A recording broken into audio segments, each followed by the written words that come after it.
Assalamualaikum warahmatullahi wabarakatuh. Perkenalkan, nama saya Monika Zahra dan rekan saya bernama Sagina Hanifah Syaidah. Kami di sini akan membahas salah satu asas dari hukum pidana, yaitu asas tiada pidana tanpa kesalahan. Asas tiada pidana tanpa kesalahan lahir pada abad ke-18 dan dalam praktiknya telah diberlakukan sampai saat ini di negara-negara yang menganut sistem hukum kontinental atau civil law system. Asas tiada pidana tanpa kesalahan adalah asas hukum pidana, di mana asas ini menegaskan bahwa seseorang tidak dapat dipidanakan apabila ia tidak terbukti bersalah.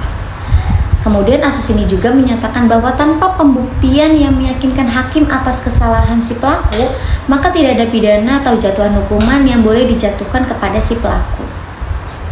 Asas hukum pidana tersebut merupakan asas hukum universal, di mana diyakini para ahli hukum pidana merupakan satu-satunya asas yang sepantasnya untuk dianut dan dipertahankan. Di sini saya akan memberikan beberapa contoh supaya kita dapat lebih mengenal dan lebih memahami tentang asas tiada pidana tanpa kesalahan ini.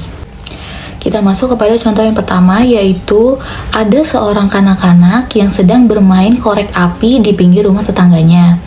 Nah, tetapi dia itu menyalakan korek apinya itu ke dinding rumah tetangganya. Otomatis itu akan menimbulkan kebakaran.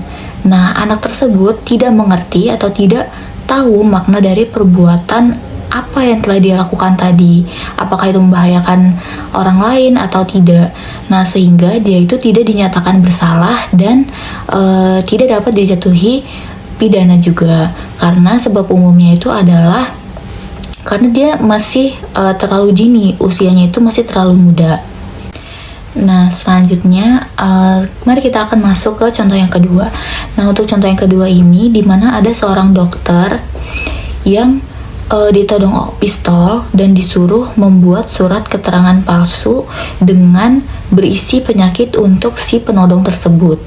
Nah, apa sih tujuan dari penodong itu? Nah, penodong itu bertujuan melakukan itu dengan tujuan karena dia ingin menghindari suatu kewajiban dengan menggunakan alasan sakit tersebut.